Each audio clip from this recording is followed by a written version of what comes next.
Today on That Kind of Nerd, we're talking about the Snyder Cut, and we have seen many podcasts and videos comparing the Snyder Cut to the original 2017 movie. And at That Kind of Nerd, I don't want to spend this entire episode going back and forth between these two movies. One of them is critically panned and fan-hated and not a very good movie. This movie was given the time to do pickups, reshoots, and got over $70 million to bring Zack Snyder's vision to completion. Therefore, we are going to make sure that it stands up to scrutiny as a standalone movie. So does that mean that we're not going to draw any comparisons to the original? No, we're human. At some point, we're going to have to do that. But this movie is Zack Snyder's vision of Justice League, and moving forward, that's exactly how we're going to review it. Welcome to That Kind of Nerds podcast, a show that tells you what's going on in the nerdy world. I'm CJ Mellon, joined by Josh Burns and Brian Thornton, and I want to jump right into Zack Snyder's Justice League. What up? All right, so let's start off with impressions in general, and I'm allowing this to be longer than just the first impressions of this movie, and I want to start with Josh. Then I think I'll start by saying I probably have far less to say about this movie than the two of you. I liked it. I thoroughly enjoyed the movie. I really I thought it was a good movie, all on its own. Those are my first impressions. I thought it was a complete movie. Mm-hmm. And I thought it wasn't a piece of garbage. And that's all I have to say about that. That's all I have to say about the war in Vietnam. I'm going to go next, and then I'll let my good friend Brian go. As we know, I was very pessimistic about this movie from announcement all the way to the launch of it. I did overall like this movie. I still have problems and nitpicky things with it, and of course, I have very strong opinions of Superman in general under Zack Snyder's direction, and just Zack Snyder's filmmaking in all. However, overall, this was a good movie. I won't say it was great, but I definitely did enjoy it, and I have to eat the words that this was not a pile of shit. This was a very well thought out 4-hour movie. So, overall, I actually enjoyed the time that I invested, and I watched it in one sitting. I did the whole movie in the 4 hours that God gave me to watch it. Brian. Before I say what I'm about to say, it's going to sound like I hate this movie, but I actually did enjoy it. I will also remind you I enjoyed the original Justice League. So, that being said, I have a lot of very big problems with it. And I actually texted both of you saying that I'm angry that this movie exists, and I still stand by that statement. I want to reconcile these two things. You like the movie, but angry that it exists. Yes, that is correct. Por qué? Por qué? I'm glad you asked, por qué. I watched a 4-hour movie that has the same exact problems, the same exact issues, the same plot holes, the same really bad things going on in it.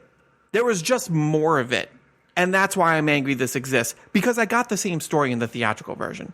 Even though the theatrical version, in comparison, is worse, it's the same thing. That's why I'm angry that this exists. And I was promised a movie that would fix some of that. I'm not expecting perfection. I was promised something. If you're going to invest $70 million in a movie, to redo a movie, to just redo it, you needed to be better than what it was. And that's why I'm angry. I unfortunately, this movie has some baggage to bring into it. The fact of this is a classic example of over-promising and under-delivering for me, in the sense of this was supposed to be so eye-opening, so revolutionary. This is supposed to be so genius that you were supposed to look at it and be like, clearly, how could we not immediately love this movie? This thing is this clean as clearly Whedon in the studio screwed everything up. No, and not even that. Again, I'm trying to get away from that part. Just Zack Snyder's vision was so goddamn good. You're going to be blown away by what you got. And again, I appreciated what I got. I liked what I got. But the expectation was, hold on to your goddamn socks. You're about to get thrown out of your chair. And this was not that. And that's the hype machine. It's marketing. It's what they do, right? They're trying to get people to sign up for their subscription service. So, I mean, I'm not mad at them for doing that, but I am holding that against them in the sense of you set the bar this high, and while it was good movie, you did not exceed the bar that you set on this. I don't blame the hype machine, though. Well, I do. No, I don't. I blame the whispers, the people who were in screenings, all of the stuff. Like I heard way before they even said we're gonna do it. We're finally gonna do it. When all the freaking hashtag release the Snyder Cut bullshit was going on, is just fans. It's not the studio hyping anything up.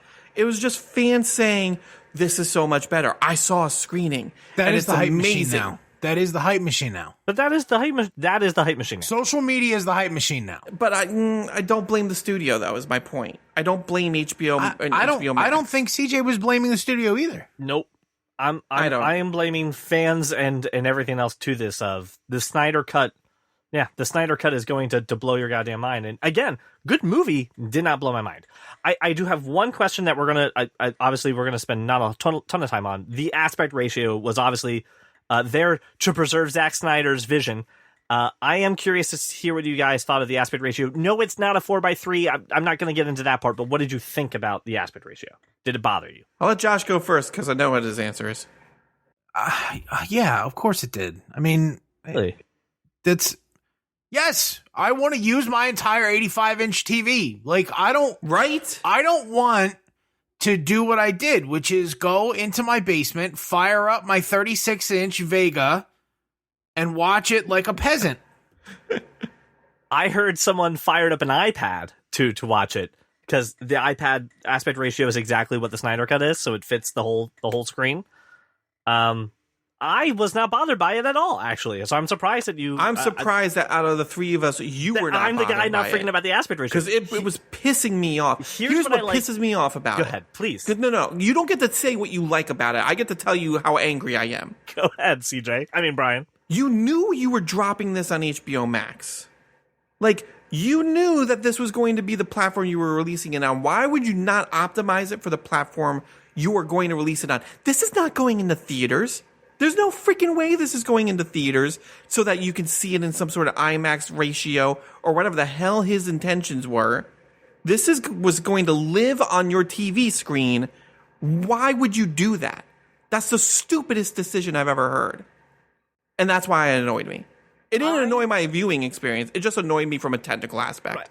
I understand the fact that if I want to film it for IMAX, all right, you and Nolan go enjoy your IMAX life. I thought it would bother me, but it really didn't. There were a couple things that I actually did appreciate the aspect ratio on, and some of the shots and some of the way that the action was done. It made sense of the way it would flow. A lot of vertical movement and stuff, and it looked cool. If I was at WB, would I not be going, hey, you realize we're going to put this on an Apple TV or a Roku, right?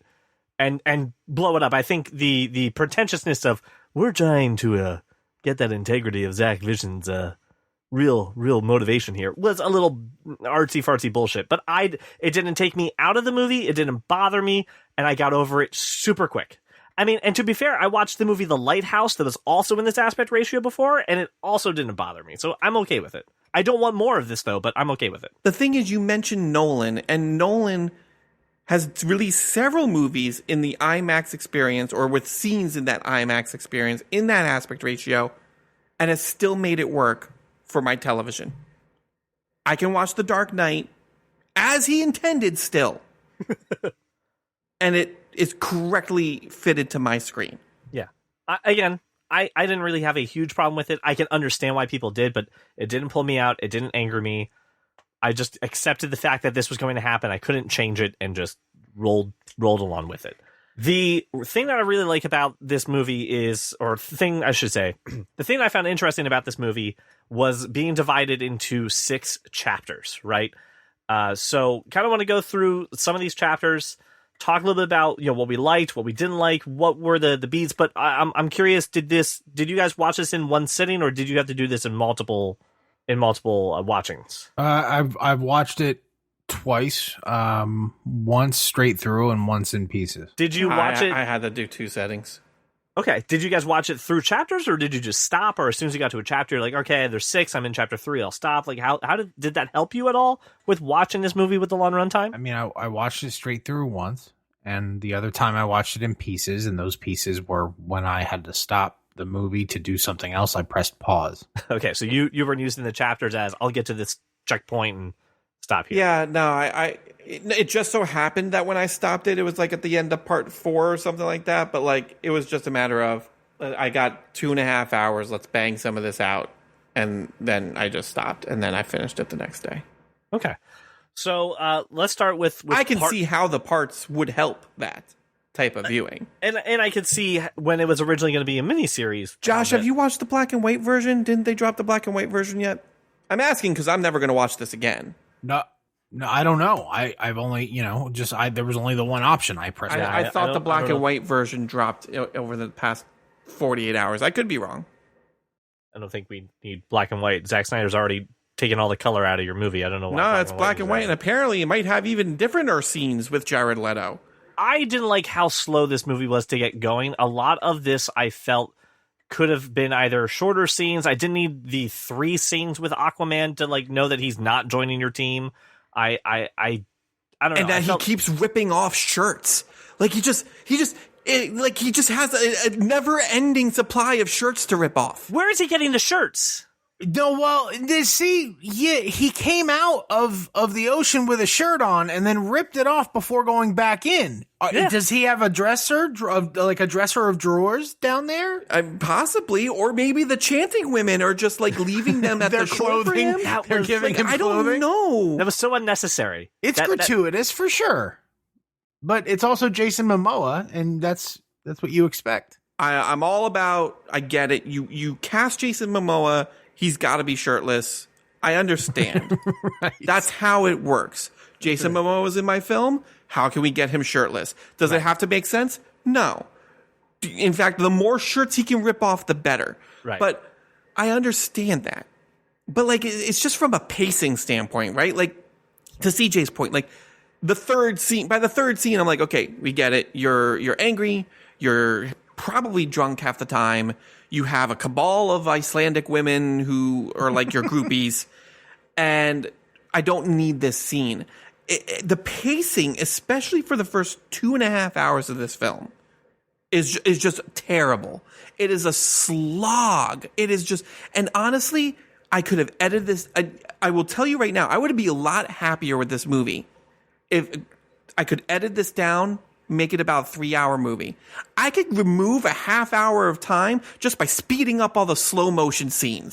This is a deep cut for all you West Wieners out there. I text Josh about 2 hours into this movie, just going, Jed, where's Josh? Mm-hmm. Which was, hey, where the fuck is Superman halfway through this 4-hour film? It was the same way with the... It was the same way in the theatrical version, but the difference is it was an hour as opposed to 2.5 hours. No, I know, but I thought they handled... I thought they handled the absence of Superman better without, in any way disparaging the might of this team. Yeah. Right? I disagree. I know you disagree, and this is one of those points where I think we're going to fight about it. I feel like they did a much better job of, at the very least, maintaining the respect given to these characters, while also saying, "Look, this box isn't really fucking scared of us, but it is scared of him." Right? Yeah. And the Steppenwolf managed to say, "No, there are no lanterns and no Kryptonian." So this should be fucking simple, right? Like, and it would have been, because the team without Superman is jack shit, and that's the message of this movie. That's not. I disagree completely. Steppenwolf was just wiping his rear end with all of them. Right, but I'm going to come to the defense of this movie is that they go into Steppenwolf's lair, Russian village without the family thing, and do all right before Superman comes. They're doing fine. I mean, yeah. They're not doing great. They're not going to win, right? But like, they're holding their own and putting up a defense. And to Josh's point, I think, again, far too long, but I think they do a good job of saying, Like, Wonder Woman's not a slouch, and Batman is kind of like older, but like he's got his shit together and he's trying to be a leader, and Cyborg can do stuff, and the Flash is super fast. But I think they gave more respect to the actual heroes than just saying the Justice League is nothing without Superman. I think they're saying clearly they're going to win when Superman shows up. But these superheroes, guess what? They're superheroes. And they're better than just people who are putting on suits to fight crime, right? They're better than a vigilante. I'm really talking about more than just the last battle, though. And I have more to say about battle that matters. Right? I have more to say about the pacing. You can think that if you'd like, but it seems like, and this is my main problem with the theatrical version too, was that for the first 60% of this movie, our entire mission is we need to bring Superman back because we're nothing without him. Like, legit is almost an exact line spoken in both versions. Oh, we can't do this without him. Where it's impossible to do this without him.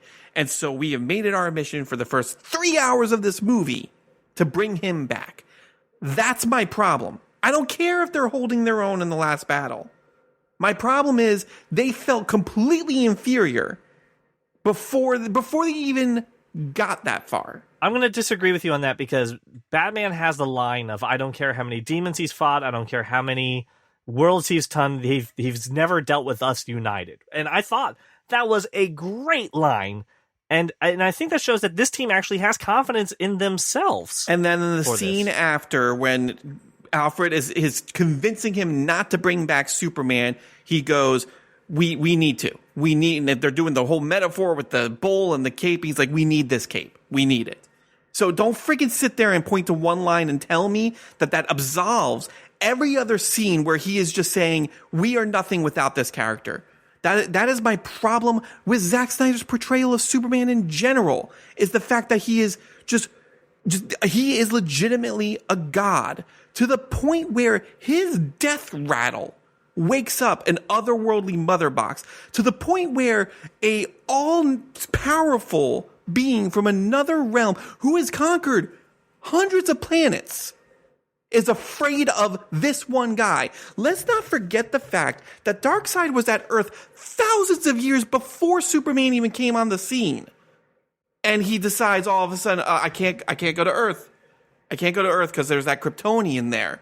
And let's not forget about the fact, they also forgot the directions. Like, apparently he gets his ass kicked and then he completely forgets our address for some reason. Like, he did. I don't understand that. He was like, new phone, who dis? Oh no, where was that planet that I got where was that planet I got mortally wounded at? Ugh. Like, if I was walking down the street and I was knocked on the door to the wrong house and someone kicked my ass, I would remember, I'm not going to that house anymore. I know that address. And I'm not going there, right? But he just forgot. He forgot, and he dropped his mother boxes there, which is how he does the thing he does. Like, you don't just forget that. This is like the Game of Thrones thing. They're like, yeah, Danny forgot about that army.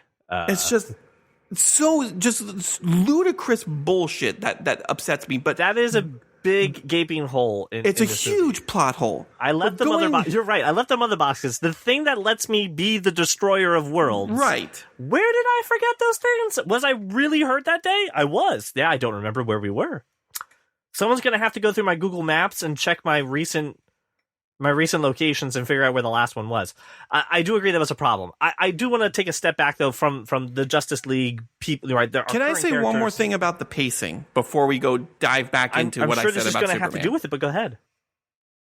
I wrote down. So I was watching it, and I was watching it on lower volume because Cassandra was in the other room working.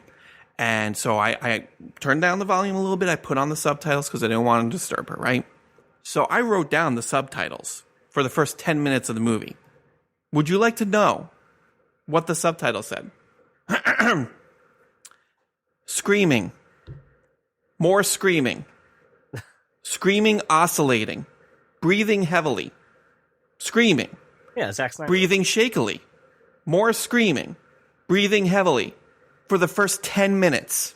I checked. The first line of dialogue is spoken over 10 minutes into the movie. That's ridiculous. That's terrible freaking pacing right from the jump. I'm already 10 minutes in and I'm like, what the hell is happening? How long have I been watching this already? Yeah, again, this is the little things we can cut out. I know his screaming was awakening the mother boxes. It was the end of the Kryptonian dying, and which goes back to my problem with that. The scream is so powerful that it's going throughout the world, and also the mother box, being the sentient thing that it is, knows, aha, that means he's dead. Let's wake the fuck up. So all of a sudden, I can share my location with Darkseid. But you can't. You can only share it with Steppenwolf. Darkseid has his location disabled, is on his privacy settings, so he doesn't know where he is. I do want to talk about the Age of Heroes part of this, because it was really cool to see the original fight. We got Zeus. We got wow, I just lost everything. We got Green Lanterns. We got Zeus. We have Ares. We've got a lot of really the Amazonians. We got the Atlanteans fighting. I really like that scene where they're fighting Darkseid for the first time. My least favorite part of the movie came right after that scene where you have the Atlanteans getting some crazy octopus to drag this thing through a hidey hole and put it here. And then you have the Amazons like build a structure on a mountainside, and that's where the thing is. And the men are like 4 feet deep's enough, right? Yeah. 4 feet. Yeah, no one will ever be able to dig deeper than this. Wait. Because my wife is making us all dinner. How big is the box? They're like, I don't know, like it's like a 2 foot square. Like, I don't think we need to go 4 feet deep. I think maybe 3. I think no one. Look, someone's gonna come along, dig 6 inches down, and be like, "There's nothing here, guys. It's fine." Like 3 feet deep is plenty deep for this box, and I'm watching this like, these dudes are seriously just gonna leave just a shallow hole in the earth. That's okay. And then the Nazis find it because Nazis are bad. Look, right? I just went. How? It proves that we are, out of all the we're not species, but of all the societies, idiots that exist on Earth, men are always dumb. the idiots. Aren't men always? Look at Lord of the Rings. Are men not always the dumbest ones? We somehow take over, but like we are always the dumbest. I really did enjoy that scene up until the ending, and my biggest problem with that scene comes actually right before Josh's problem with that scene, where the mother boxes were synergizing, right? They were like getting on each other's level. They were vibing with each other, synchronizing. Right? Where whatever they were doing there, they were all up in each other's business to the point where they like looked like one box. Like the unity was about to happen, right? Right. And then they separated, which is awesome. That's what we needed, with an arrow. And Amazon shoots an arrow, and the box is like, oh shit, boom, right? So why at the end of the movie does it take Cyborg going inside the mother boxes and Superman to do the same thing at the same point? Don't tell me that, because of because Flash reversed that time. There's no reason for it. Because on the and this I am 80% sure on this, 50%. So I'm lowering my odds on this one. Josh has seen it twice. He'll correct you if you're good. wrong. Josh, help me out. We're not the 3 witchy women behind the box fusing the box, and then later when you see Cyborg inside of the box moving the box, there's like the spirit of those 3 witchy women doing it. So the arrow didn't hit the mother box, it hit the witchy women who were doing the unity, and that's why it stopped so quickly, and that's why it took more force to do it inside that, because the witchy women were like inside I also think boxes. the unity had never been complete the first time around. Like technically it wasn't complete the second time around. No. The unity was complete. It wasn't synchronized. So there's the unity, and then the boxes once they.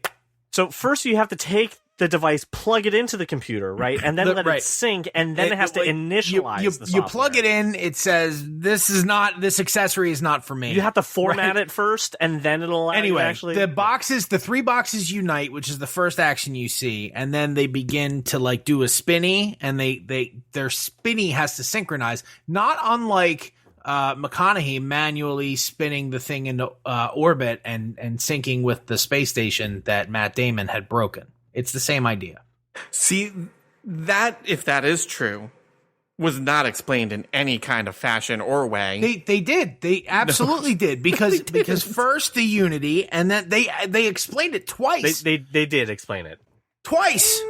It's You were blinded by such rage. blinded by your hatred.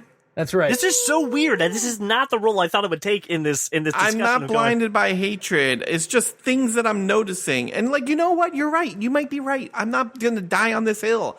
But my point is, if I didn't pick it up, that's a problem. Like, it's not like I was dicking around on my phone for 4 hours. Well, you did write down all the subtitles for 10 minutes. Because there was nothing going on but screaming and breathing and screaming, right. You were oscillating. so busy being angry that you missed. Guys, you missed a few things. I was totally ready for this to be great. I really was. And it wasn't. I think I think you talked yourself out of enjoying the movie like you should have. I think so too, because I came in with the bar going, this is going to be dark shit, and going, oh, this wasn't that bad, and you came in with, this is going to be great, and you're like, oh, it wasn't, right? So listen, again, rating it on a scale of 5 stars, this is a solid 3.5. My problem is the theatrical version was a 3. I'll take the theatrical version that gives. I'm gonna smack you in the face for 2 violations. The theatrical version was not that trashy compared to this. Oh, regarding DC films, no, I'll take Suicide Squad over the first theatrical Justice League. I will too. I will. I would give Suicide Squad a 3.5 and Justice League a 3. I would likely take Green Lantern over the first Justice League. Yes, I would. After we've rewatched Green Lantern, I'm right along with you. So all of these movies you're mentioning are solid 3.5 star movies. I want to. I agree with you. Later on, I do want to talk about where we're going to put this in the DC canon. So I want to hold on to that, please, if we can. Fine. Is that fine? We're allowing this? All right, cool. Sure. Something I did enjoy, Brian, about this movie that you brought up was, I think they actually did a great job explaining what the hell the mother boxes are and why Steppenwolf is doing all of this. And I thought Steppenwolf was a great villain, but at the same time, too, I also came away feeling bad for Steppenwolf for like being like, oh, he just wants to hang out with his uncle, which I thought was a little weird that Darkseid's his uncle thing, and he just wants to hang out with his uncle. Yeah, that's a real thing. Yeah, it's okay, but like he had the puppy dog eyes at the end. I just want to come home. Like it was. He looked like freaking Puss in Boots when he took his helmet off. And you're like, why with the wide eyes? Like it was such a weird thing of going. I kind of like Steppenwolf. Can we really just real quick? The VFX were not that much improved. Like they weren't. I think in moments they weren't. I think a little bit better, but like my villain should not look like Puss in Boots. Like I'm like really like why is he adorable? I have a problem with that. I like and I don't remember. I honestly do not remember what he looked like in the other version, and I don't care.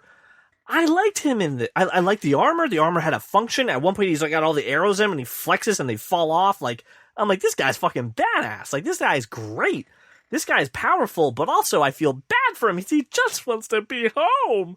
And that's not how you should feel about it. Let him home? Just let him home. He's destroyed how many worlds? Come on.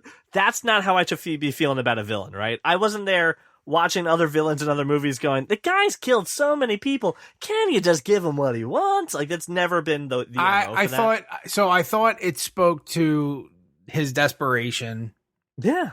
And I was fine. I was fine with that because here's a guy, who has to do bad shit for a worse guy who he's terrified of. And rightfully so. Right. But like, I didn't see the same cutesy thing. I didn't see the Puss in Boots thing. I mean, I saw genuine fear, right? As soon as the parademons dropped to a knee and he realized what was happening and the armor comes off because, you know, if he's still wearing the armor, he could be perceived as a threat and he doesn't want to be thrashed. No, he wants to be more cutesy. That's why he took off the armor. No, that Hello Kitty exterior. He wants to be kawaii. It was pure fear it was also respect for Darkseid, right? It was fear, and I thought it was very well done. Josh, I hope when you watch it again, you see nothing but pussy. I really do hope you see the big blue eyes that come out at one really point. hope you they see it. flash, and you're just like, I would adopt that puppy. Like, it's a weird moment. I'm waiting for Alyssa Milano to just chime in, like, this Steppenwolf is without a home, and for just 5 cents a day, you can too adopt this can Steppenwolf. help Steppenwolf find his forever home. I do want to talk a little bit about some of the villains in this movie. So, and I'm so sorry, I did not take notes. Was it Darkseid? What was the His other name guy? is Darkseid.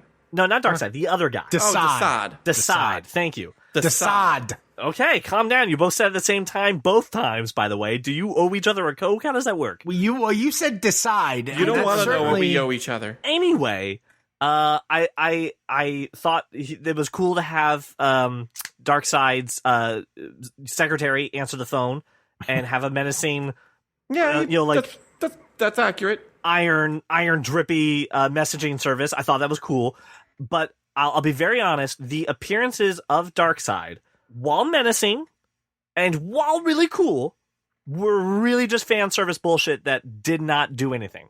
And in the beginning, when he's on Earth for the first time, completely necessary. Let's set how badass this guy is. I do think it's important to have him to be menacing, but then literally it's just a shot at one point of him staring at the Justice League. No one says anything. And I'm like, what did this serve? I know we got Steppenwolf out of the way, but Steppenwolf's been the guy we've been focused on this whole time. I'm not getting the fear of Darkseid right now. The only time I did is when we're showing him in the future with the eye skin and killing everybody and all that stuff, which was great. But like other moments, I was like, this is just fan service for fan service, right? Like I don't know. What do you guys feel about the use of Darkseid? I thought it was bad. I told Josh that I found several moments in this movie to just be bad fan service, and that the inclusion of Darkseid in that way is one of them. He didn't need to be there. Out of all the appearances, I think he worked only like 40% of the time that he was actually on screen. The other 60 just he worked in the flashback. He worked on the phone, right? The drippy iron phone, whatever you thought want that to was call awesome, it, right? And I mean, even the scene where he turns to Desaad and says, "Hey, anti-life, we're gonna go get it." Cool. That's all I need. That's all I need. I did like the menacing stepping on Steppenwolf's head and being like, I don't even give a shit about this guy anyway. All right, cool. But like, then we just stand there for 30 seconds and no one says anything. I'm like, no one's going to even taunt? The Flash isn't going to taunt? How do we not get a taunt? More important, but like that portal was open for a while Steppenwolf was getting his ass kicked. Like, you don't think Darkseid knows anti-life is there? Why isn't he like, let's just go now? Like, I'll go kick these guys' asses. Like, why? Like, more things that just annoyed me. But the chair would like to recognize that Josh Burns has been extremely quiet for a long time. Josh Burns has been extremely quiet. Because the movie was made to set up a sequel, is why. Like, the movie wasn't made to be resolved this quickly. So, it was made to be, likely a trilogy. I agree. But then, right around that, like, they did.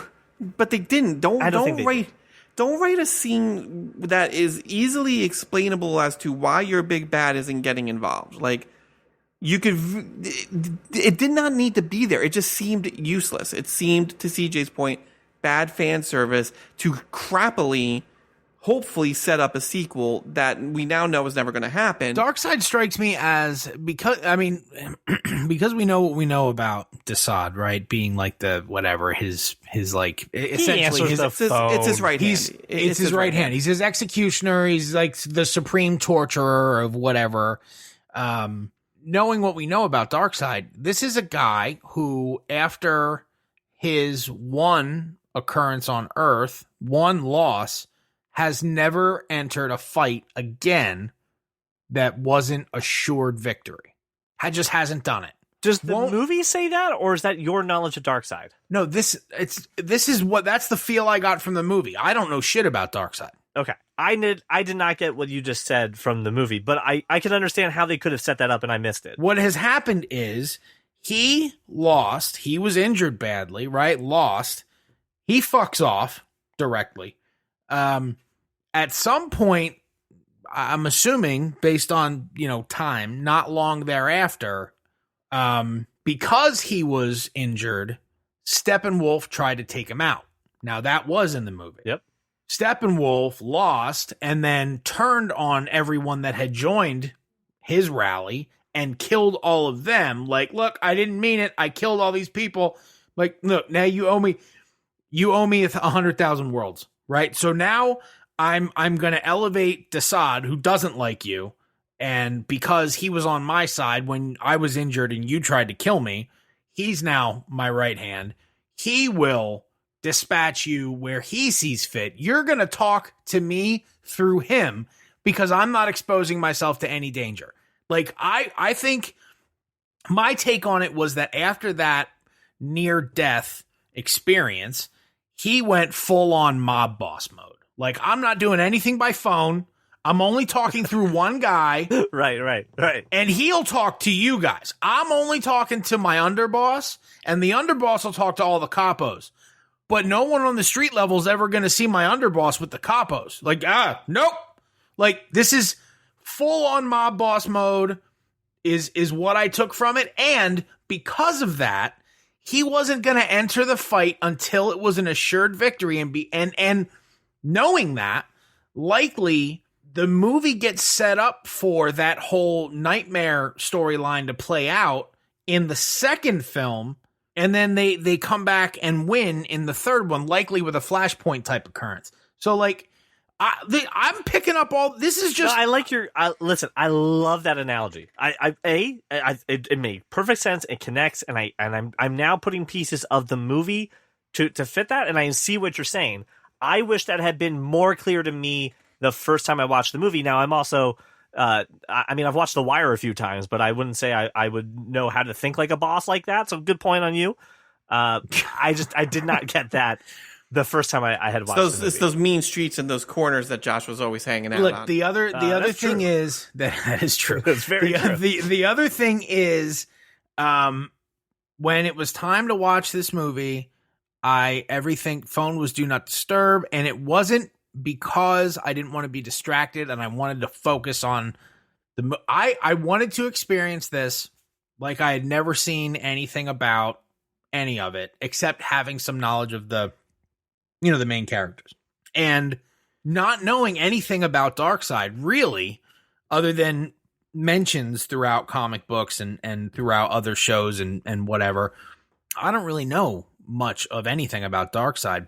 Going into this, I thought they did a great job with it, especially like the way that it ended. And I was like, fuck, this was supposed to be like a whole series of movies. Yeah. And like, I get it. Like then, everything started coming together. I will say this. The first time I thought I need to back off a little bit watching this movie, like back off my assumptions, back off everything, was when Martha Kent visited Lois, and then you see Martian Manhunter, and I'm like, Martian Manhunter? Oh, fuck, this isn't going to make any sense. I'm not going to get any closure of my expectations. So, you know what? I should back all my expectations off, throw them out the window, and let's see where this movie takes me, which is what I did. And I think you came out better that way. I did. I came out better. I came out better also doing the same thing, which was really hard for me of just doing that. And I get Brian's. You guys act like I wasn't watching it that way. I legitimately and approaching this entire thought process. That's not a personal. No. Let me freaking finish. As if this was the movie I got in 2017, would I still feel the same way? And the answer is yes. Here's the thing. Josh, your explanation about Darkseid, it makes a modicum of sense. B, modicum? Yeah. B, I feel the same way. I wish it was just explained or shown a little bit better. C or D or 3, wherever point I'm at, they also set up very prolifically his absolute desire and want and need to get the anti-life equation that he now knows is on Earth. So you could sit there and tell me Big Mob Boss is going to go ahead and pull strings from away, but like when his thing is literally 2 steps away, he just takes 2 steps out of that boom tube and he can get the anti-life equation. I don't buy that he's just going to sit there and be like, you know what, I'm going to wait. He can't get, look, he can't get it until the mother boxes have leveled Earth. He can't get it until the win is assured. He's not getting on the fucking planet until the mother boxes have done their job. Except when he turns to Desaad and says, "Hey, we're going to go to Earth now." Doesn't that make him a huge coward? Doesn't it kind of undermine it makes him a boss. Here, hold on. Here's the thing: in the flash forwards where Darkseid's decimating everybody, Superman's alive. Superman's owing Lois. What stopped him from coming? The Earth wasn't decimated. Darkseid came and killed everybody. There's Clark holding Lois's body. It's not the fact that Superman was still alive or that the Earth wasn't decimated that stopped Darkseid from coming. He comes in this other timeline. So what stopped him from just walking out that portal today? The fact that we're standing together? Like when the Earth, that's what did it? Like after the Earth was decimated? The Earth was not decimated. The Earth was not decimated. And all of those. So when the other stupid scene of us reviving Superman happens, and they all start getting flashes of the future, what CJ's pointing to is there is a scene where Superman is holding Lois's dead body and Darkseid's hand is on his shoulder. Yes. As in, like, okay, hey, now you're my right hand. Get it, right? But CJ's point, Darkseid was on Earth. Clearly, something happened to Lois. He killed Lois. Someone killed Lois. Yeah, the theory Earth's there, not decimated.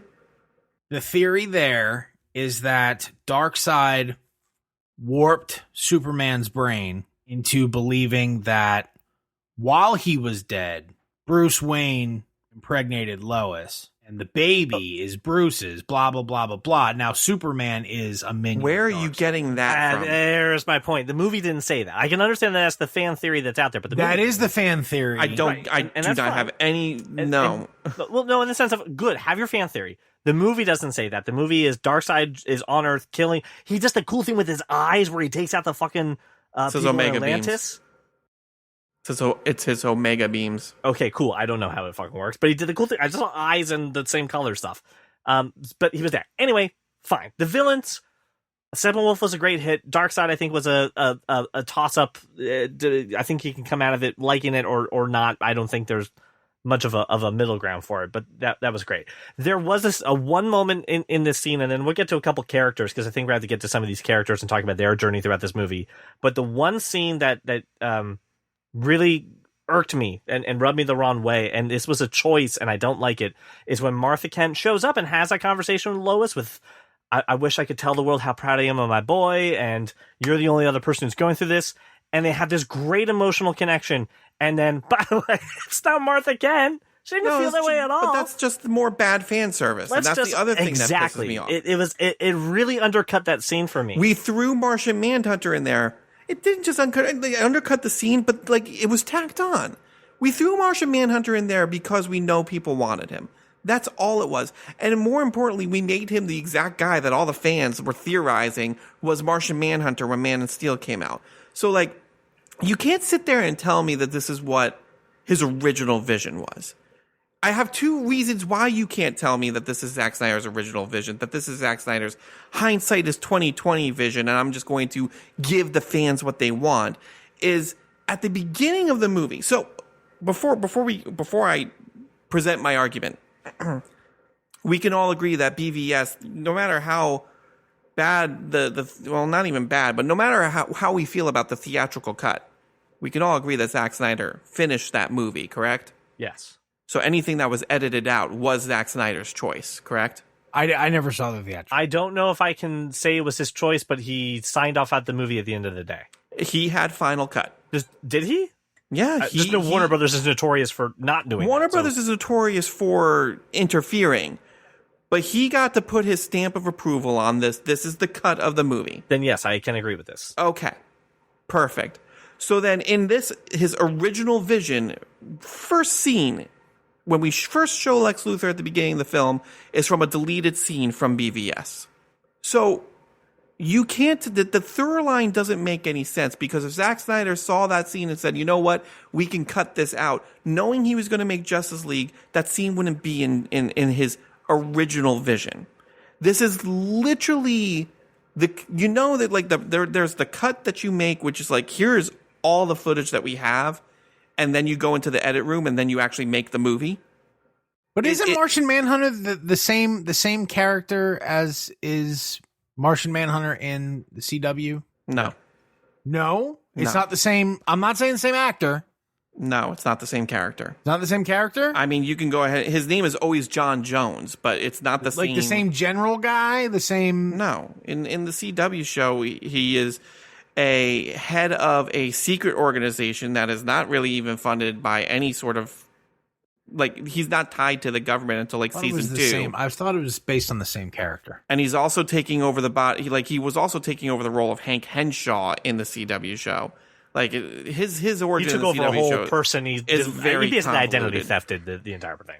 This is just he's a general, and like, but again, my point is that I don't buy that this was completely Zack Snyder's original vision. I think, which is exactly what we were saying before. He's going back and he's like, oh, let's throw everything but the kitchen sink at it. Let's throw some bad fan service in there, which is why we get Martian Manhunter. Okay, He has no reason being in this movie. I don't think.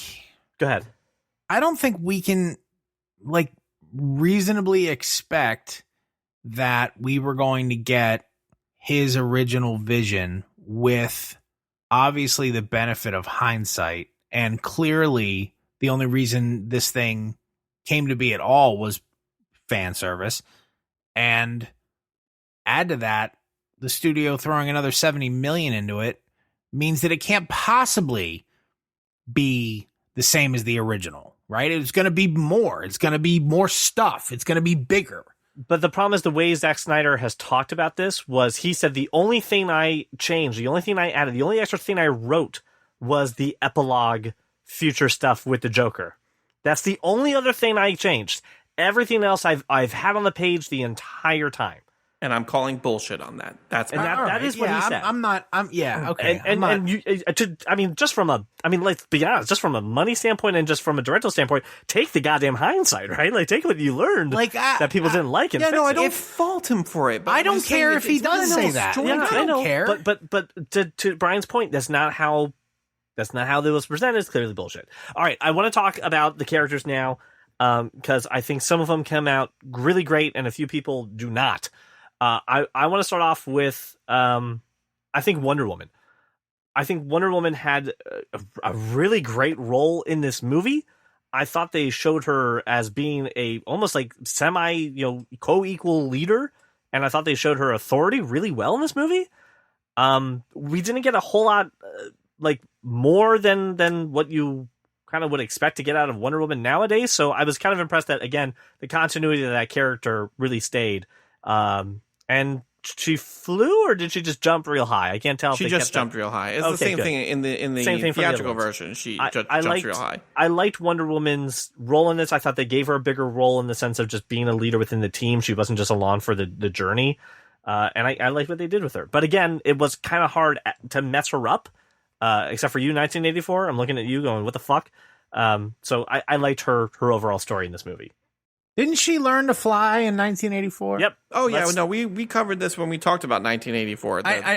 What I'm saying is, did she forget how to fly? Probably. Selective retconning. Hey, you know what? Just like Darkseid forgot our address, she forgot how to fly. Like, I've already dispelled that. Look, I think the more you focus on Wonder Woman, the more. Wait! You didn't dispel that part. They legit said Darkseid forgot where Earth was. He wasn't That's coming in there. one way or the other. I dispelled. That's fine. He forgot. That is a line in the film. You're a line in the there. film. Ooh, Brian, you're a line in the film? Oh, that's exciting. Well, I'm gonna have to change my opinion. Cool. You're a part of a major motion picture. All right, so Wonder Woman. Let me go back to Wonder Woman. I think the more you focus on Wonder Woman, the more you expose Gal Gadot as a dog shit actor. She is not good. That. She's not. She is Jason Momoa bad. She is bad. I don't agree with that at all. She is not good. Here's what I did not like about giving Wonder Woman all that screen time was everything else about the Amazonians. Just the whole everything about them with the mother box. The first battle of Steppenwolf was way too much. I would like more Wonder Woman and less of the Amazons. I did not care for their What was screen that time. whole bit at the end where he was saying like all the Amazons were dead, and I'm like, We legit just saw them. Like, Yeah, like, no, they're not. unless there was a scene you didn't show us, they're not all dead. No, he pieced out. Like, He threw a horse and killed Oh, you're right. They did peace out with all of them on the mountain. I don't know. yeah. Yeah, he pieced out. I'm talking like they didn't think it through. Like, legitimately, during the last battle, Steppenwolf is talking about how he killed all the Amazons, and the legitimate scene right before it is Connie Nielsen on her balcony being like, "Oh, hey, I hope everything's okay." I thought he was just talking shit. He might have been. He was lying. No, I'll go with that. I'll go with that. I will accept the fact that he's trying to rile her up. Yeah, I think he's just trying to throw her off. But if that's the case, show that it affects Diana, because it didn't do anything to her. It didn't phase It her. made her did. attack him. It did. It made her attack him. And again, as anytime she attacks anybody, it goes, Oh my God. at 1x speed, which was That the most annoying chant, thing in the world. whatever that song was, oh my God. It made that her was abandon annoying. the team attack and attack him one-on-one, which is what he wanted. It did do that. It served its purpose. He's a liar and an unreliable narrator. This Wonder Woman slow-mo Amazon chant bullshit was, It was so Zack bad. Snyder at the pinnacle of what he loves. He probably got so hard during that scene going, yeah, I got my song in slow motion. During that scene, it's legit every single time. Every single time she's on scene. She just we could be like in the middle of like a high paced like song, and then all of a sudden her lasso comes out of nowhere. It's like and I'm like, what? Like, just completely ruined whatever momentum was going on in that fight scene. And I hated the music. I hated the music. I did like the fact that she was the person who took Steppenwolf out, right? Like she's the one who gets to cut off the head and send it through the portal. It was a badass moment. I like the way she came off. Yeah, Wonder Woman's known for cutting off heads. Listen, Zack Snyder makes all the superheroes murderers, so like if we can all just deal with that and just accept the fact that everybody murders we could in debate. this, it's fine. We could debate the end of Man of Steel another time. We're in the middle of a 2-hour discussion on a 4-hour movie. No. Wonder Woman in the bank throws people against the wall, their heads bleed, and they're dead. She kills people in the beginning of She kills people in the bank. Oh yeah, no, I'm not. Zack Snyder turns all your childhood superheroes into murderers. When Roose Bolton's hat blows out of the building onto the cop car, it's understood that she's just murdered Roose Bolton. She just, yeah. Wonder Woman as a character is fine with that though. Like, That's fine. that's like established in her character. Like, Okay. if it's between you and me, or you and these 5 children that you're holding hostage, I'm going to kill Do you know where that's not established? The original Wonder Woman movie, where we met her before this movie. And Batman vs. Superman, that is not established. Sure. No, I agree. Again, I all think them that's into a lot. murders. I think that's a lot of like playing by Batman rules. You know what I mean? And like he's just gonna beat people to a pulp. And like I very much enjoyed the epilogue where he's like, make no mistake about it, I will fucking kill you. And I'm like, yeah, Batman yes! said fuck. He did. Yeah. He did say And I fuck. was all like, no way. Instead of fuck Batman, is let Batman say fuck. Yeah, seriously. And like, and I was wondering why it was a rated R, and then he said that, and I was like, oh, that makes sense, because it was the second time it was used, because then the bank robber said it as well. Right. So before we So go it was to totally worth the rated R rating. so before That's all I'm really saying. Before we go on for 4 hours, let's move on to the next character, and I want to hear what you guys think about the Flash in this movie. Thought it was better than the first one. I thought it was far less hokey. I thought it fit in Barry's plucky attitude and optimism. When he did trip, there was a reason for it. It wasn't him being clumsy. So like I thought they did a much better job with Barry Allen. I thought that the flash time slow-mos were awful. Mm-hmm. I thought that they actually annoy me more. That's the one time you're supposed to use slow-mo with the fucking Flash. but like, why is he always pointing his finger? He knows where he's going. Stop pointing. Yeah, what's this thing like you're doing? That's not how a anybody dancing move. moves. Yeah, no. All right. That's not how anyone moves. Brian, hold on just a little bit before you explode, okay? Just hold on just a little bit more. I promise I'm going to let you have the last word on the Flash because I know how much you love the Flash. I fucking hated it. I hate Ezra Miller's Flash, and I don't think it's Ezra Miller's fault. I think he's just doing what he's told. I think what they're giving him is terrible. There was no reason for this job hunting scene, hot dog stealing, car crashing bullshit, slow-mo stuff to be in He there. always brings meat snacks when he's going to be near a dog. Get rid of that fucking scene. Put it in a Flash movie. You don't need this now. Everything that didn't Well, was work, that supposed to be Iris? Is the question? Yeah, it's supposed to be Iris. Yeah. Well, then that's why stupid. it's there. Put in the Flash movie. Get out of it.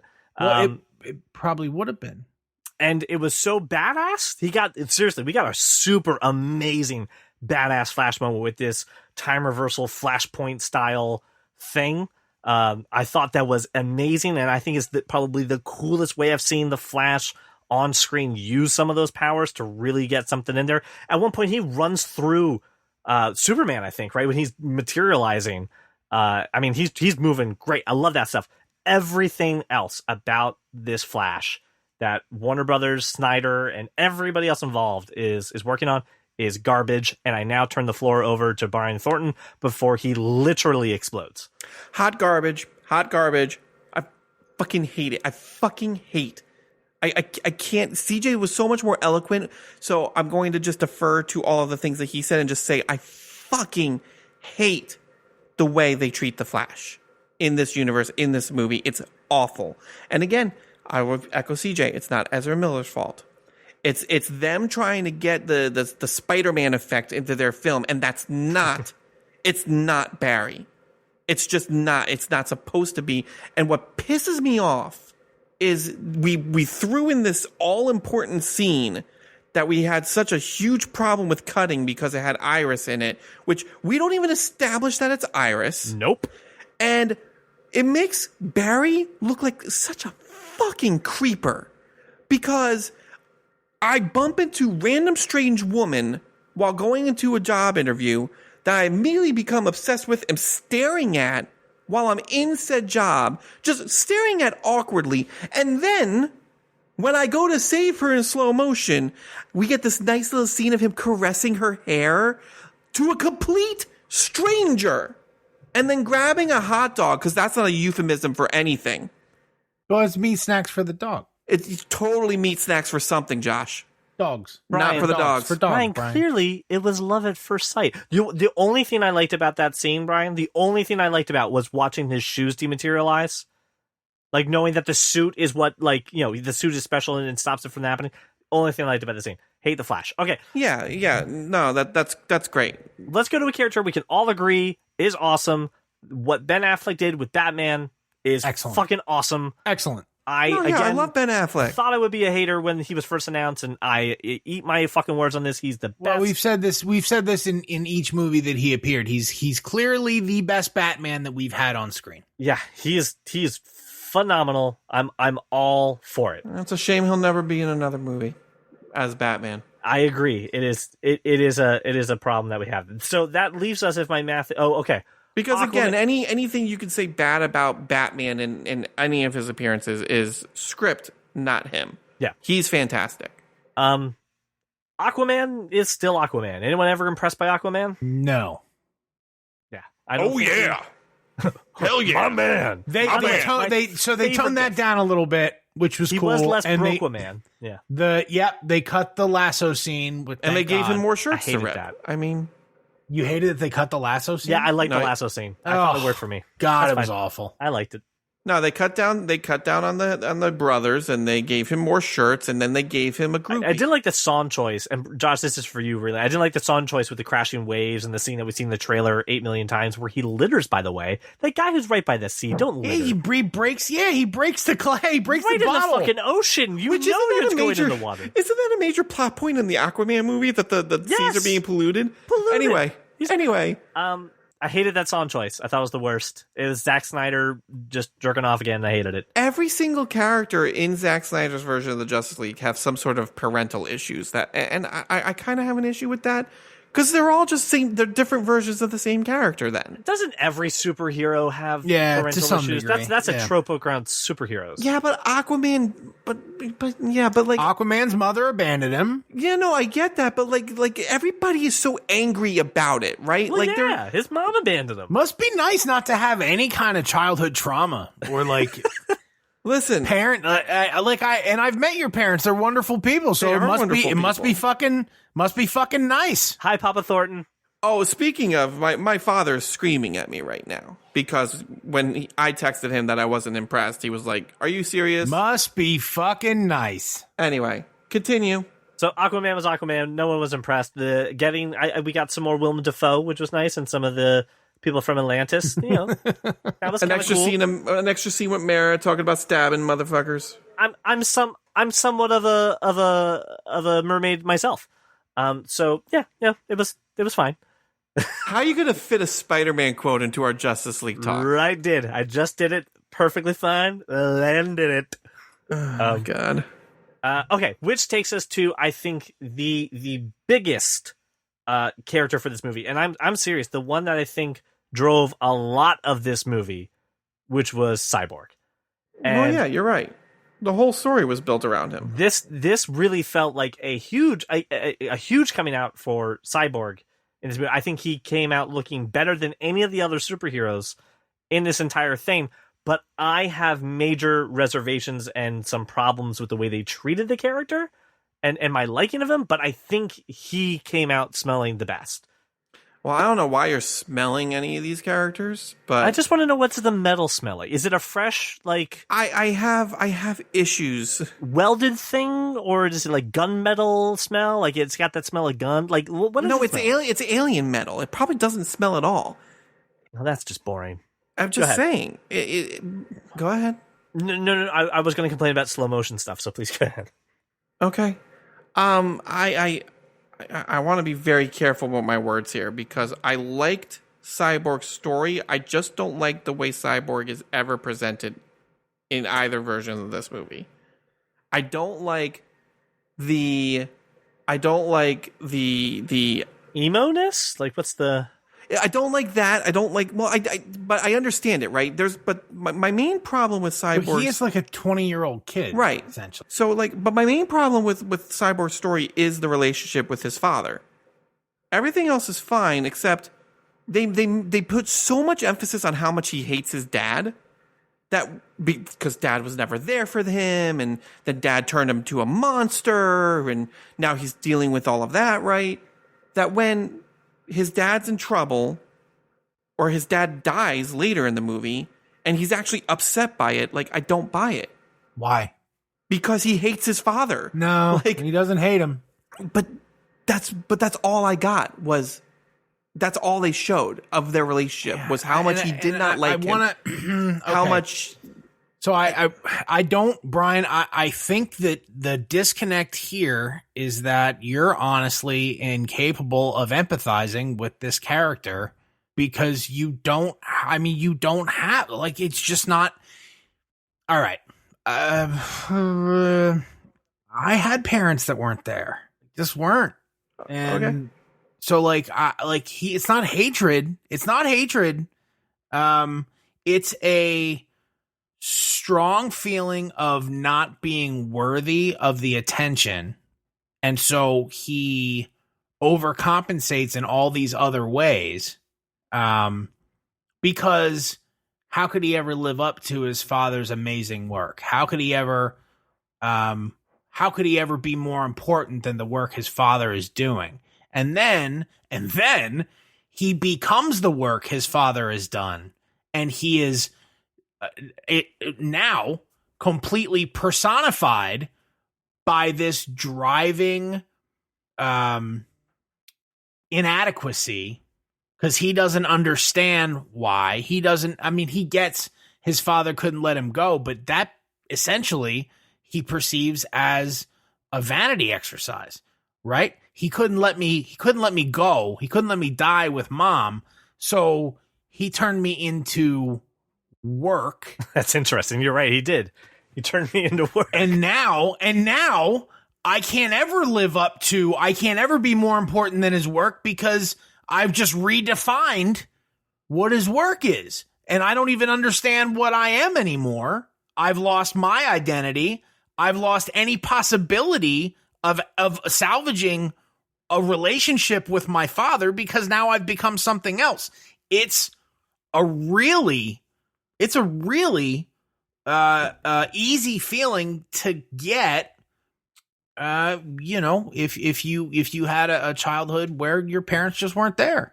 You're just seeing all sorts of shit, and I don't know if it's actually there or not. No, I'm with you, and now you're making me want to rewatch this, which sucks because it's 4 hours long. Right, but just remembering, does it what I'm saying make sense at the very least on an intellectual level? That's why I'm saying it sucks because I have to rewatch this now. On an intellectual level, yes, I just didn't see it the first time. And that's the problem with this movie. You're seeing it, and Josh, couple of things. You've watched it twice, and you have a different perspective on things. If I can't see it, I should be able to see this shit on the first try. This isn't something that I should have to read into. This is something that should just be surface level so I can understand a character that you have made so important in your movie. This should be shit that is like said. Like it needs to be told, and it wasn't. I felt like Victor's were the most surface level feelings. I felt like Victor's story was the most transparent. They spent a lot of time on it too, right? And this comes to some of the pacing of like, I would have loved to, and I hate doing this, so I'm doing the thing I hate to do. I would have loved to just seen this as a Cyborg movie before he comes into the Justice League and really deep dive into this, instead of feeling like I got a short film of Cyborg, right? I like, couldn't watch a Cyborg movie. That'd be dog shit. But that's the thing. That's the thing. That's the problem with the 2017 version too, is that you're using it to introduce at least three. Flash was introduced, Aquaman was introduced, and Cyborg was introduced. Who all deserved more. Like, and if this is the version we got in 2017, it's the same problem.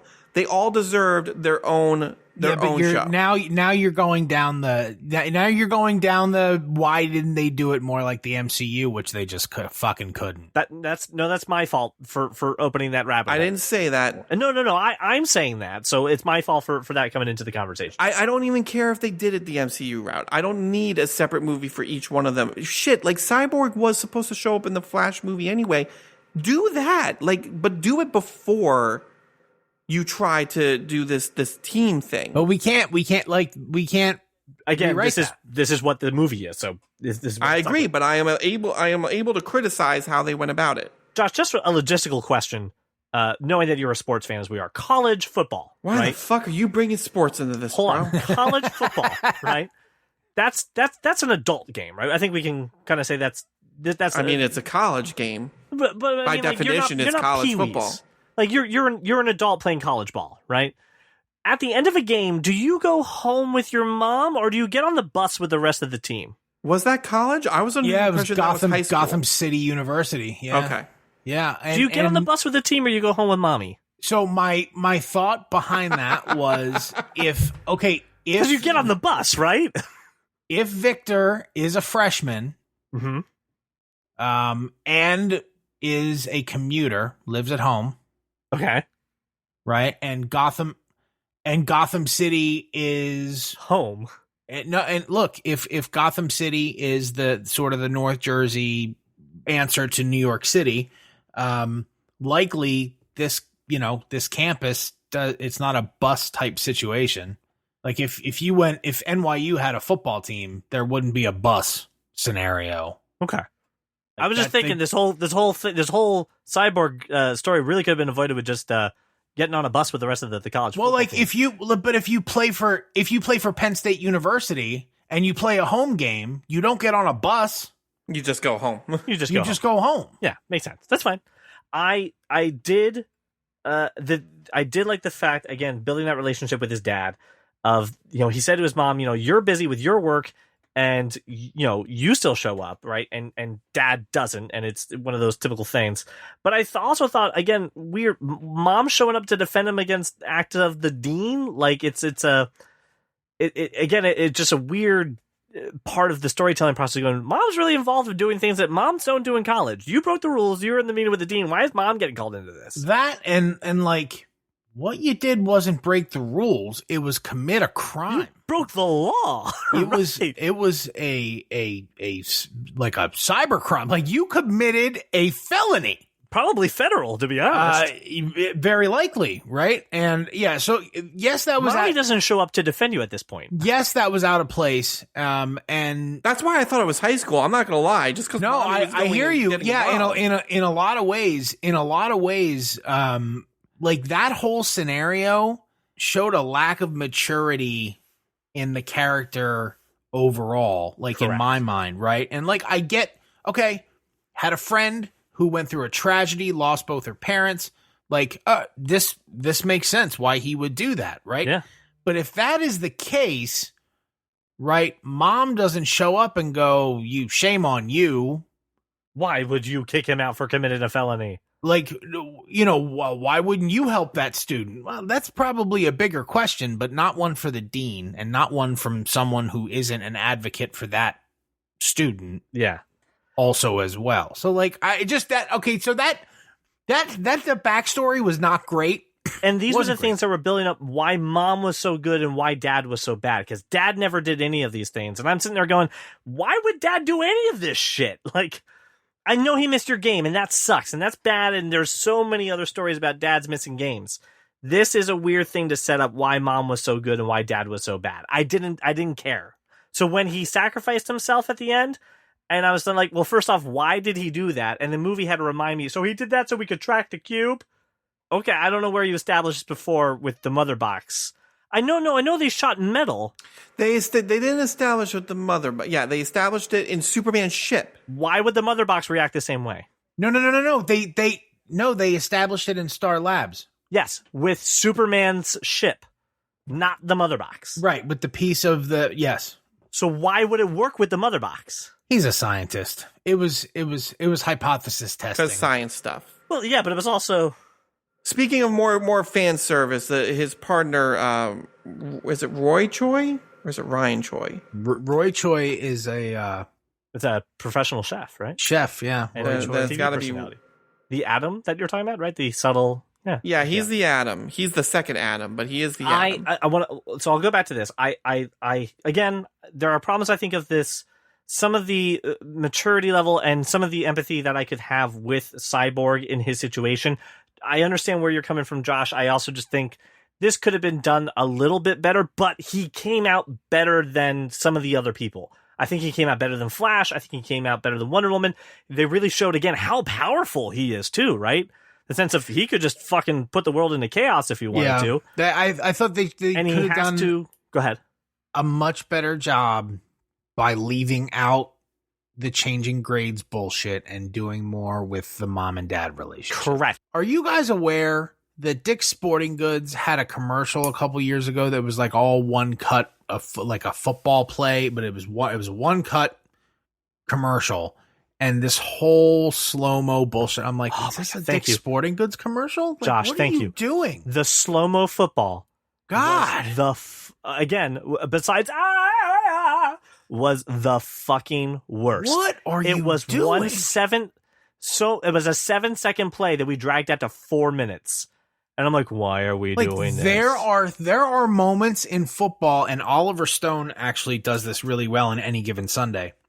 There are moments where, as a filmmaker shooting this violent game, you can use full speed, half speed, slow-mo, and you can do it super fucking well. I'll urge everyone to watch clips of Any Given Sunday because Oliver Stone did it well.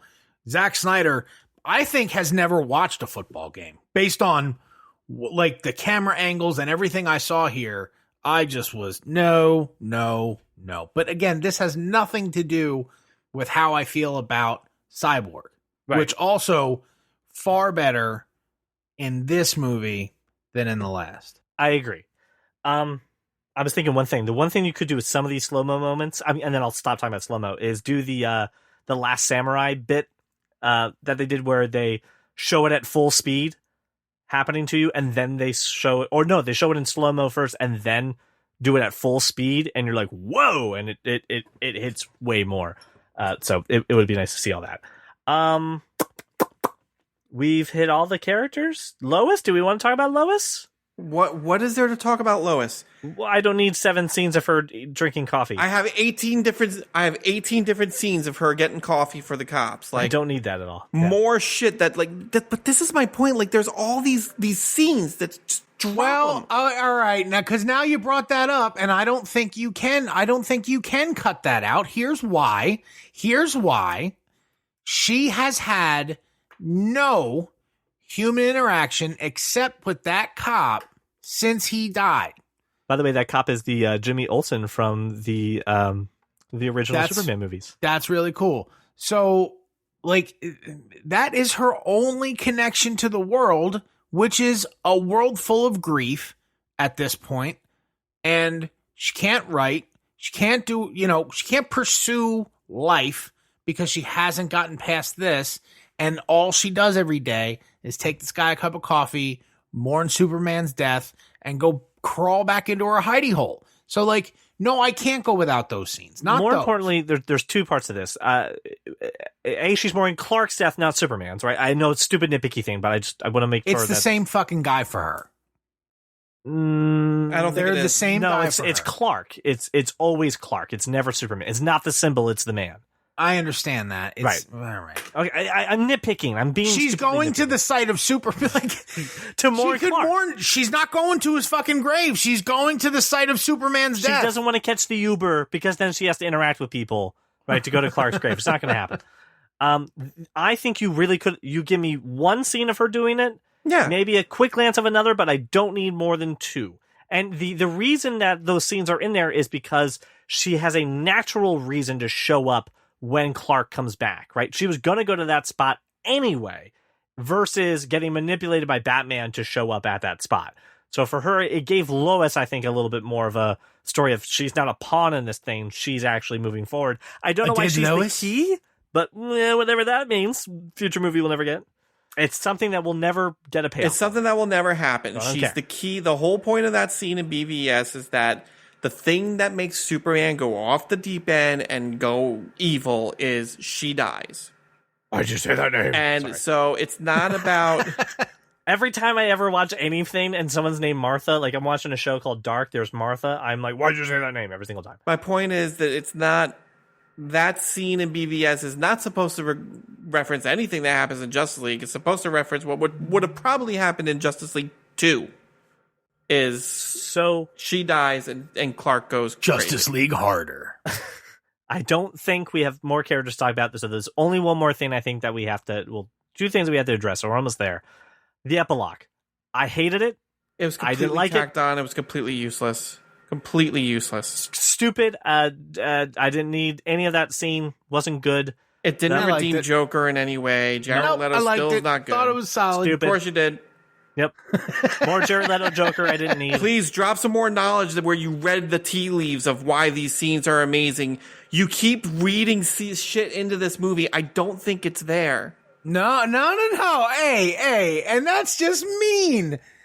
This is like, it's super mean that you would take a bunch of thoughtful shit I say and like completely belittle me by saying reading tea leaves. Like, I'm over here just fucking casting runes, and whatever the runes say is what I'm putting into the show. Like, look at, I believe that you saw all this. I liked it because I believe that this, look, could they have made it a successful franchise? Yes. And if more movies would have been made, then the epilogue makes a whole lot of sense, and I like it. The epilogue was Flashpoint stuff, right? It wasn't the reality that we were in. It was a different reality. It was nightmare right? timeline. Yes. Okay. Yeah. It was useless. I didn't need it at all. Especially since like again, he wrote that after the fact. He knew he wasn't going to move forward with this, and he wrote it anyway. And put it in the movie. Understand. I still liked it. I still like the scene. Here's the thing. No, I'm not done yet. He saw this as, I'm going to write this scene and redeem Jared Leto's Joker.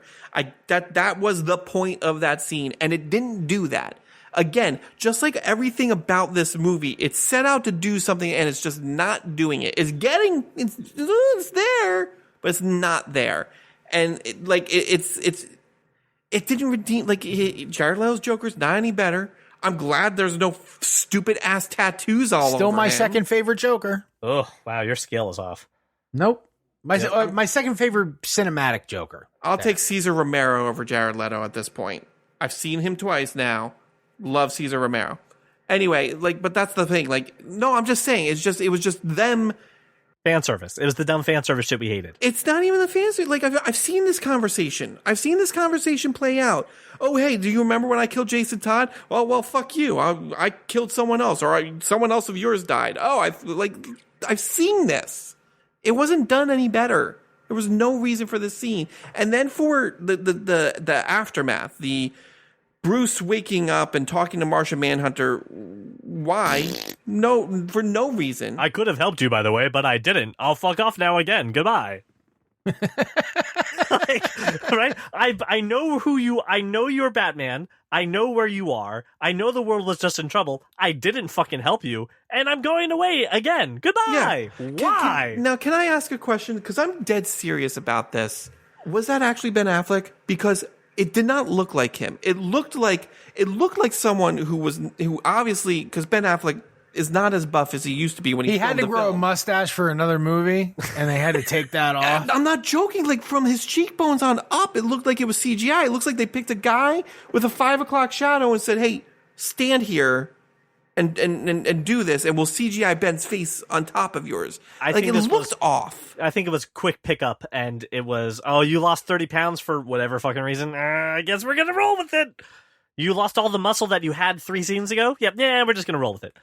Yeah, I just felt it was a late pickup. It was just not Cyborg necessary. Epilogue was great. Liked it.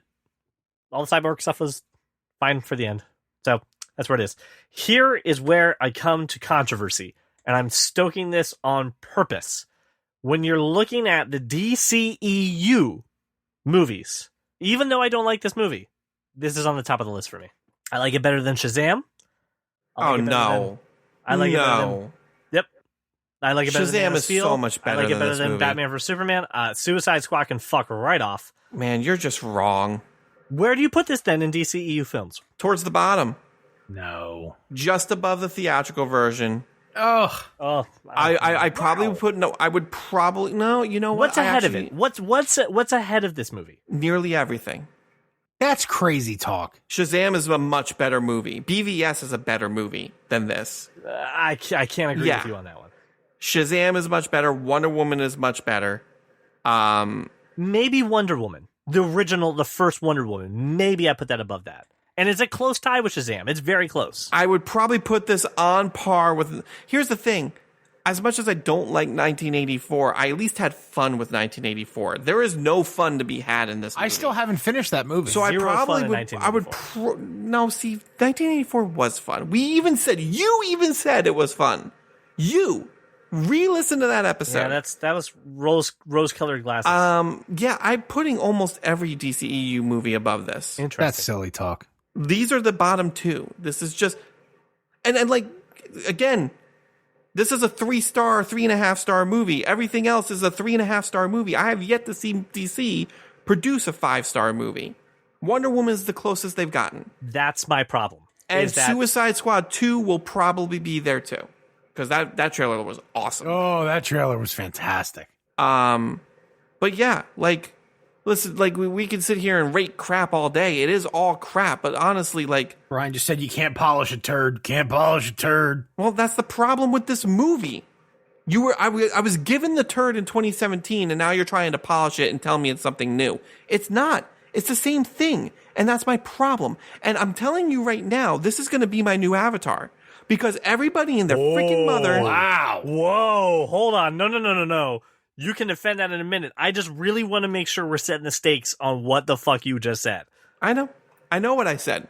Everybody and their mother told me that Avatar was the greatest thing in the world, and I was sitting there very strongly saying, no, it is not. It is mediocre at best, and I still stand by that. But as everybody continues to tell me that I'm wrong, I continue to get angrier and angrier and hate it even more. This is going to be the same thing. I've never met anyone that said anything close to that about Avatar. Who are these people? Are you kidding me? They're out there, Josh. The entire world was like, this movie is amazing. This movie has redefined everything. This movie is the greatest movie in the world. And I was there saying it's Fern Gully with blue cat people. Here's the thing. I don't mind Avatar.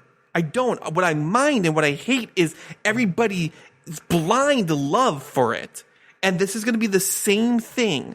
I don't mind this movie. That's why I was very hot and cold at the beginning when I said, I actually did enjoy this movie for what it was. It is a movie.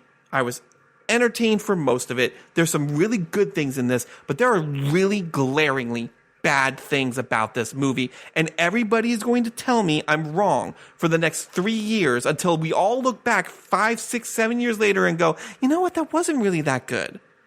Just like we are doing with Avatar right now. My hot take on this movie, and a fan asked me on Twitter what they thought, and I said, you have to wait for the show. Here's your hint. And I sent them a picture of the constellation Orion. This is a 3-star movie, right? It's fine. Like, I enjoyed the time I spent with it. It was too long of my time, but that's not a huge factor in this. It was all right. It was fine. It was a good movie.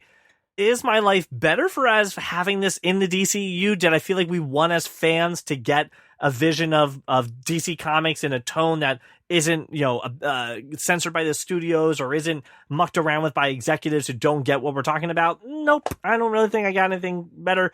And all the Zack Snydery stuff that I don't like was just like on 11 on this one, just cranked up to the max.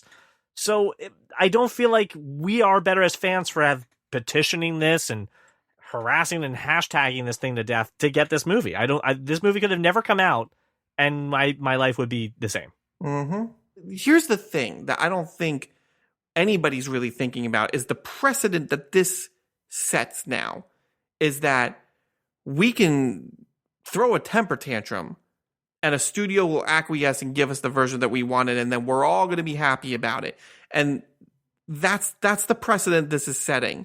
So I think it's very important that we point out the fact that this movie did not change at all my view of the movie as a whole. I feel the same way I did in 2017. I just spent more time in the world. And yes, some of that time was fine, and I enjoyed a lot of it. But it's still 4 hours of my life on a movie that we did not need. I think you're standing on that principle a little too firmly. Remember when I said we talked about all the characters? Yeah, we don't need to talk about Superman. We don't need to talk about Superman? All right. Do we really need to talk about Superman? Can we talk about the fact that there's no reason for him to wear a black suit? Yes! He legit walks by his suit and just like, I'm feeling black. I'm feeling like a black suit. Can I say my piece on this? And then I swear to God, I'll never talk for the rest of this episode besides signing off. Because you'll say your piece in a second. Because in the comic book, there's a reason for the black suit. Like, he actually needs it to absorb more radiation to get his powers back. There's no reason for this. The thing that bothered me about the black suit was just again another fan service. Fan service, and Zack Snyder put him in a black suit because it would look cool. It made no sense in the story. As he's walking through the ship, Jor-El and Jonathan Kent are talking to him about, again, go be the Vision. It's that balancing of you are Kryptonian and you have to save the world, and also, hey, you're human and you need to show the humanity that there's faith, and that symbol means hope, and it's so important, and da-da-da-da-da. And it's both of these worlds, and he chooses a black Kryptonian style, and we just throw away the fact that he is, in all sense of Clark Kent's identity, both half human and half Kryptonian, and we did it for a black suit just to look cool, and I hated it because it was just to look cool, and I love black suits, but that pissed me off to no fucking end. And so what? So Superman abandons the thing that actually symbolizes hope for... But he doesn't, because all his actions are about hope. But he does, because that's not the suit. That's not the suit that, like, when I say, look up in the sky, I see And, as and at the hopeful. end, he pulls it across. He's still wearing the black suit. I hated the black suit. It was stupid fan service, and it made no sense to the sense of the story. That is my rant on Superman and Zack Snyder ruining Superman more and more and more and more. All right, I'm shutting up because then I'm going to yell. This is like Brian with the Flash. I hate the I've way Zack already Snyder been has treated yelling. My Superman. poor wife is probably trying to sleep. Josh, I gave it 3 stars. Brian, you gave it 3 stars. Josh, where did this end up for you? 3.5 stars? Somewhere between 3.75 and 4. 3.875. Okay. So no one cracked a 4 on this one. Oh no. You don't find that? No, I want to. You don't find that an issue? Oh, I do. I find it a major issue. I'm asking This Josh. is the anti-Sonic. Like if we were going to redo this movie in a 4-hour epic, it belonged being 4 stars. I think I'm doing the opposite of what you're doing, right? I'm not going to stand on that principle. You're being pissed off about the movie because of the precedent that you believe it sets, which I don't agree with. I don't think so, either, by the way. Right. I don't. I just wanted on the record that the 2 of the 3 nerds do not agree that this is opening the floodgates to fun fan I don't projects. think there's a dangerous. I don't think there's any danger to the precedent. I don't think it's an actual thing, and I do think that you're like just being willfully obstinate about that specific thing, and it's impaired your ability to enjoy the movie. I don't. Like, I'm not sure I would give any DC movie to this point a 4. And I think for me, the one that probably comes closest is Man of Steel, because I love that movie. But like, there are a lot of things about Man of Steel that I'm just, every time I think to myself, you know what I really want to watch? Man of Steel. I just end up watching anything Marvel instead. So like, that's kind of where I'm at, is that there is the bar, like the low bar for Marvel is the high point of everything DC has done. Right? I agree with you. And so like, for me, I say somewhere between, 3.75 and 4. 3.875 is the number. Okay, here you go. It's an arbitrary number, sure. But like, if I'm going to say even Ant-Man, probably like a 3.9. Okay, $1 million question here. Would you watch this or Ant-Man? If time wasn't the factor. I gotta go Ant-Man. I have to. Like, it's just, I think it's a better movie. I think that says everything that we need to say. I want to be very clear. I'm not sitting here saying that the floodgates are going to open. I am saying that this does establish a precedent, and now studios will also think of this as something that they can do in the future. I'm not saying it's going to happen tomorrow or next week or anything like that. I'm saying that with these giant IPs, it is possible, especially all depends on what Warner Brothers does from here.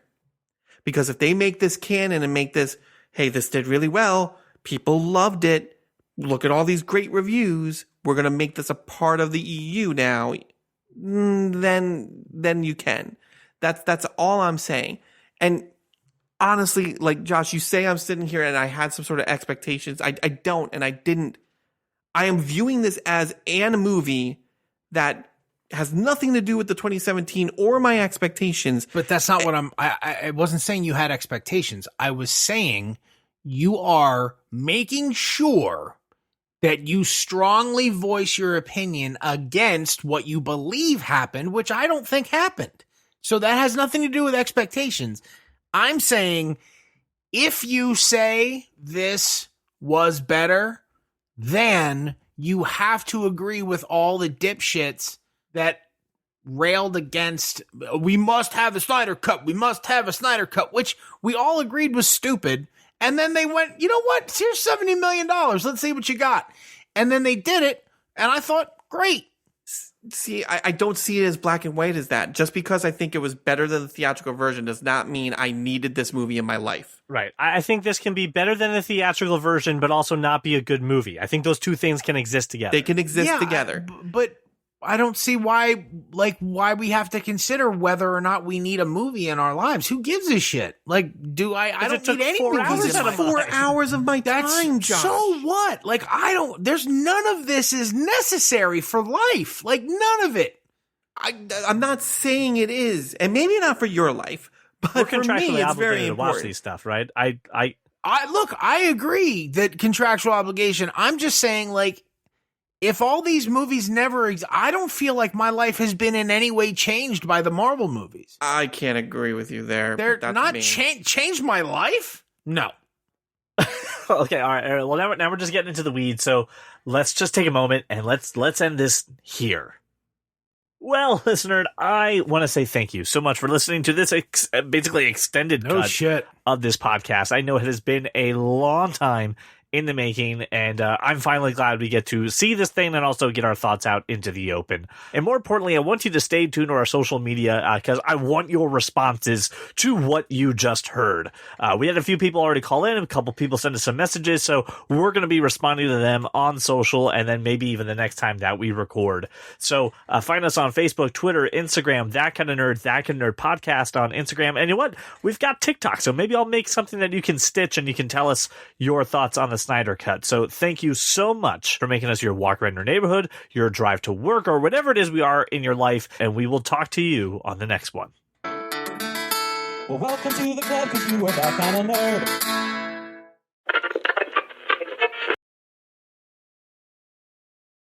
I want to start off this pod. I would love to just put like an audio disclaimer of this podcast that's presented at 2x speed to really live out CJ's vision of this podcast. Ah, that's clever. I see what you did there. Thank you, Josh. I'm confused. I did not see what you did there. He's presenting this at 2x speed to preserve his artistic vision of this podcast. To preserve my vision, right?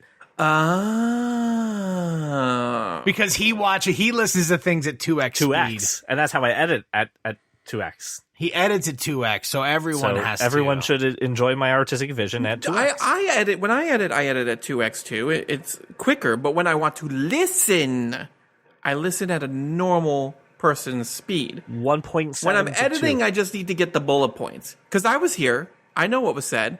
I just need to be like, oh, cut that. I know it's been a while, and I know we were waiting to do this, probably on me, but I did finally watch Tom and Jerry. So I'm really excited to talk about this. So whenever you're ready, CJ, let's dive into it. What did you think of the animation? Is really what I thought. I thought it was good. It didn't have the traditional like Tom and Jerry feel of it. It kind of had a little bit of like, what if we high-resed Who Framed Roger Rabbit? And I thought it was fine, but I did have a big problem with the fact that every animal was animated, which means even the food that was animals was animated, and that has a lot of implications for me. See, I actually thought that was genius. I actually enjoyed that part. I thought that was a little much, to be honest, Brian. No, I didn't. I thought it was just the right amount. Am I taking crazy pills? What happened? You know what? I kind of didn't know who to root for. Am I rooting for Tom? No, am I you rooting root for Jerry? Tom. Jerry's an asshole. But Tom wasn't also a nice. Like, he wasn't nice throughout. I need you to go back to the beginning of the movie, because all Tom was doing was trying to get some money. He wanted to get into show business. He was in the park playing piano, and this effing asshole comes up, starts ruining his show, taking his money. Right. But Tom was a con man. And then he wants to be... Yes, he was. He was pretending to be a blind cat, and you know it. No, he wasn't. He was wearing sunglasses in Central Park. He had a sign that said blind who doesn't cat. talk. It did not say blind cat. What did it say? I actually looked. It just said The Amazing Tom or something like that, right? Okay. I looked.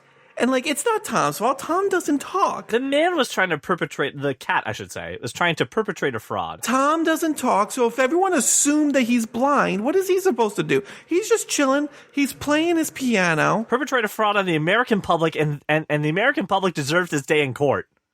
These people are going to pay for this. Josh is so confused. Josh I need an adult confused right now. Josh, you have literally 24 hours to watch Tom and Jerry on HBO Max before it goes away. And I guarantee you it'll be a much better use of your time than what we're about to speak about. Disagree. See, what you have to understand is there are two different types of Tom and Jerry stories. There is the Tom and Jerry story where Tom is living in the house and Jerry is also living in the house. And then Tom gets threatened to get kicked out of the house unless he takes care of the Jerry problem. You were late, so this is the last Tom and Jerry bit you get to do. I don't get to do any more Tom and Jerry bits? Nope, you ate up your time with being late. I feel like Tom and Jerry is a much better use of my time right now. Carry on with your actual thing I'm going to use in the show. That you're actually going to use in the show. It's so sad because this is all gold. Let's talk about part 1. Don't count on it, Batman. Let's not go through each part individually. That just sounds almost as awful as actually going through the entire movie. So, fix Let's it up. not go to Camelot. 'Tis a silly place. 'Tis a silly place. Fix it up. How do you want to do this then?